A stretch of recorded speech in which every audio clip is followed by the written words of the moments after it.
Si t'es en perte de poids et que je te disais que tu pouvais quand même perdre du poids en mangeant ton dessert pendant les fêtes. Être en déficit calorique ne veut pas dire non à tout. En réalité, tout est une question d'équilibre. Sers-toi de la compensation intelligente. Si tu sais que tu vas avoir un repas copieux le soir, fais un peu plus attention pendant la journée. Par exemple, un petit déjeuner riche en protéines et faible en glucides. Ça te permettra de garder de la place pour le dîner. Et pour le dîner copieux, priorise les aliments que tu apprécies réellement. T'es pas obligé de manger tout ce qu'il y a sur la table. Prends ce qui te fait réellement plaisir et ignore le reste. Ensuite, tu peux aussi fractionner tes portions. Plutôt que de prendre une grosse assiette bien remplie, goûte un peu de tout en petite quantité. Tu profiteras tout autant du repas sans dépasser tes besoins caloriques. Ce n'est pas ce que tu fais en un jour qui compte, mais ce que tu fais sur une semaine. Bon, imaginons que tu as craqué, tu aies fait un excès le soir de Noël. Est-ce que ça signifie que tu dois t'affamer les jours suivants? Absolument pas. Ce serait même contre-productif. L'idéal, ça sera d'ajuster ton alimentation légèrement, sans tomber dans des extrêmes. Par exemple, après un repas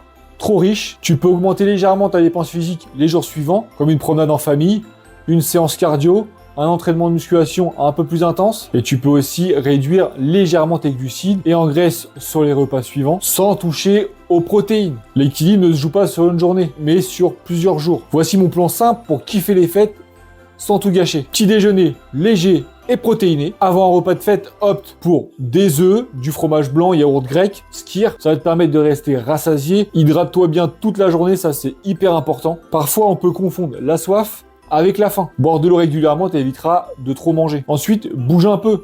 Une petite marche de 20 minutes, une petite séance de sport, ça va t'aider à mieux gérer l'excès calorique du soir. Ensuite, fixe-toi une limite. Par exemple, décide de ne pas te servir ou de te resservir. Ou alors, dans la journée, de ne pas grignoter. Ça te permettra de profiter sans excès. Tu vois, profiter des fêtes tout en restant sur la bonne voie, c'est complètement faisable. Le plus important, c'est de kiffer le moment avec tes proches et de ne pas avoir de sentiment de culpabilité ou de frustration qui pourrait te générer du stress. Qui dit stress dit cortisol dit prise de poids. Enfin bref, tu m'as compris, ça sert à rien de se tracasser pour tout ça. Profite du moment, fais-toi plaisir raisonnablement et encore, tu vois, je t'ai donné une astuce.